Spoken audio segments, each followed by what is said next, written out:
is Smart Consulting Sourcing, the only podcast about consulting procurement or how to buy consulting services. You'll get tips on how to use consulting, buy consulting, and managing the consulting. And now your host, Helene Lafitte. Hello, and welcome back to Smart Consulting Sourcing, the only podcast about consulting procurement. I am Helene, and today we're going to talk about the benefits you get by using our 6 levers to optimize the ROI of your consulting spend. But before we get into today's episode, let me give you guys a small recap about our previous 6 lever series episode. So consulting sourcing maturity is key to successfully transform your procurement for consulting services. To develop this maturity, organizations should invest in defining processes and workflows, building tools such as taxonomies or grids for make or buy analysis, or training their teams on best practices. So digital platform can also provide an overview of the spend and be flexible enough to accompany the organization up the ladder towards a more mature state. Yet it's not just about technology, mindset and ways of working play an important role too. By implementing a few key principles, we have all that's required to realize true success here. Now we can maximize our impact while monitoring cost and creating a collaborative work atmosphere. So this is how savvy professionals optimize their return on investment, and it's a triple victory. So if you want to learn more about improving your consulting sourcing maturity, please watch our previous episode. And for those watching on YouTube, you can click on the info card on the screen. You can also follow us on YouTube, iTunes, Spotify, Samsung Podcast, any major streaming platform actually for more information like this. And if at any point you like this video, don't forget to give us a thumbs up. But back to our topic. And today we're going to talk about what are the benefits of using all our 6 levers to optimize the ROI of your consulting spend.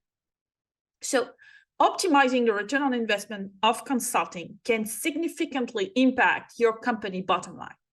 By carefully evaluating the cost and the impact of consulting services, you can ensure that you are getting the most value for your money.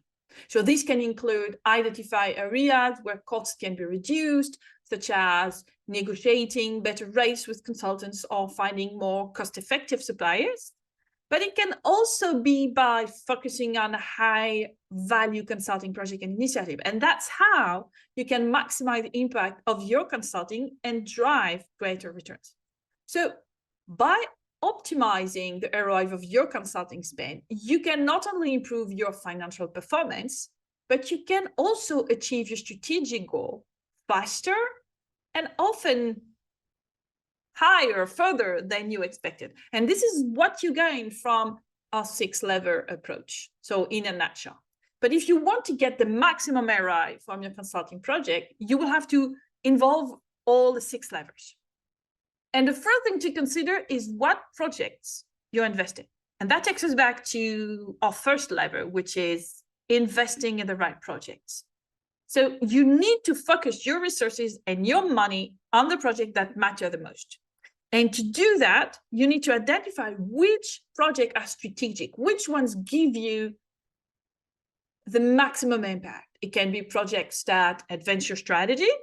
It can be projects that enable you to launch projects that advance your strategy, or only projects that have a high ROI so that you can have more resources to launch those strategic projects that are not in your budget, that within, without of your budget. So you have to start by asking yourself, what are the main goals you want to achieve in the next 3 years? Now, how would these goals be translating into projects? And which one will be outsourced to external consultants? These are the projects that you need to focus on. So you may even wonder, ask me, Helene, aren't you just avoiding costs by not investing in certain projects? Yeah, absolutely. That's what I'm doing. Investing in the right project will not only save the cost, actually, because since you're working on the project that matter most, the impact on your strategy and your organization will be higher. you are increasing your impact. And when you increase the impact and you reduce the cost, you're improving the ROI of your project. It's that simple. So now, another benefit of using the 6 levers is getting more organized and structured in the way you use, buy, and manage consulting. So what do I mean by being more organized and more structured? So first of all, you need to have a structured RFP process where you make sure that the main stakeholders are involved early in the process, and that the final RFP is a compromise. That tells you that everybody is aligned internally.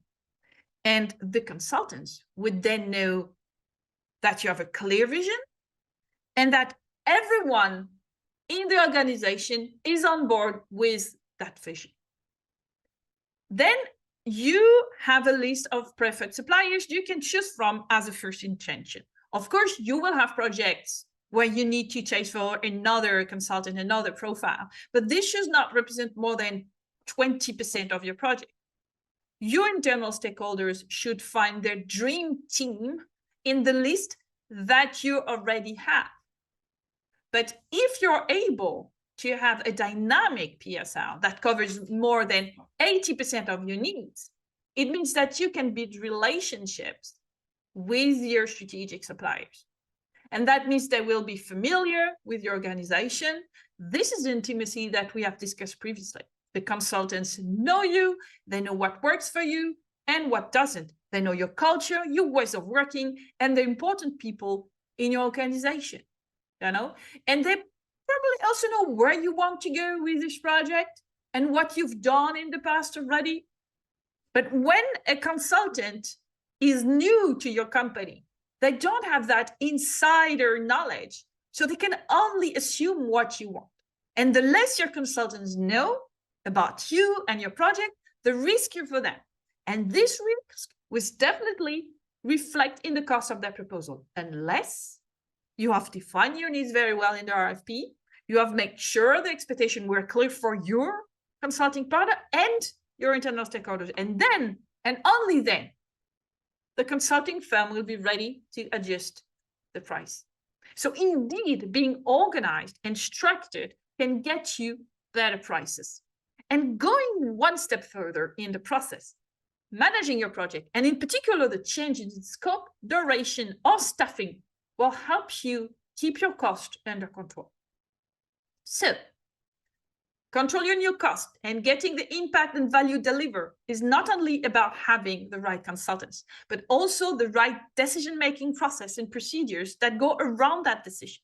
What you're looking here is not the lower price or the most impact. You know, we have an expression in French for that. We say that we work with the moins disant, which literally means the one that says less. That's the lowest bidder, as opposed to le mieux disant, the one who says better, which is the most cost-effective bidder. So what you should be looking for here is the most cost-effective solution, the one with the best ROI. And when I say optimize your consulting spend, I don't just think about the cost. I think value and impact from consulting at a reasonable cost. And you must be very practical in thinking about each step of the process you need to optimize. So to make sure things run as smoothly and efficiently as possible, you want all parties to work well together.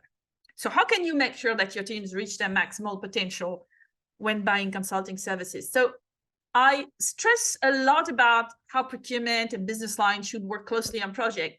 And this is not something that happens with a snap of your fingers, right? This takes time and will eventually improve over time. But as I always say in the podcast, there's no way you can maximize the ROI of your consulting spend without your business line and your procurement working very closely together. And the tough problem is that consulting in one of those categories where everyone in the company could become a client. You know, when you look at direct procurement, for instance, you have your directors that are involved in production, technical director, operation director, etc. That's pretty it. Then you have like 10 to 20 people to work with.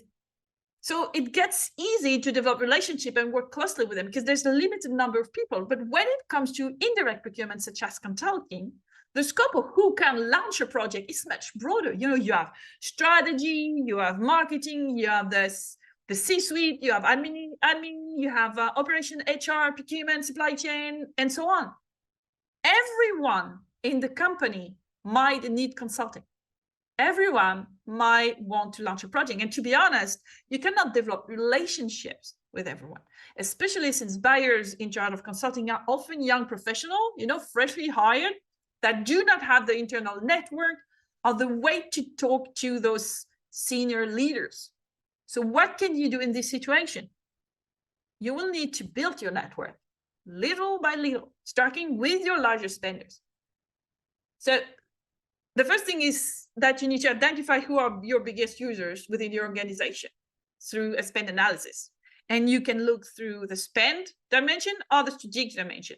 Then you should ask around your colleagues in procurement to understand who is the easiest to approach, who's the most open to innovation or to new ways of working.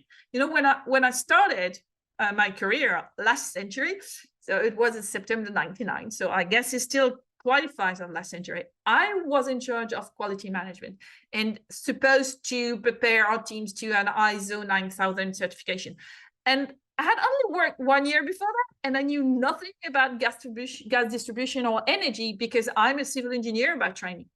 But during my previous job in construction, there was that one guy who told me, look around and find that guy who's willing to teach you. And, that's exactly what I did. I just genuinely asked my teams to teach me about my job. And they just did. And they were quite happy about it. I was more than 20 years younger than them, and that's for the young ones who are listening. I'll be your Yoda for like a couple of minutes. So question you will ask, no dumb question they are.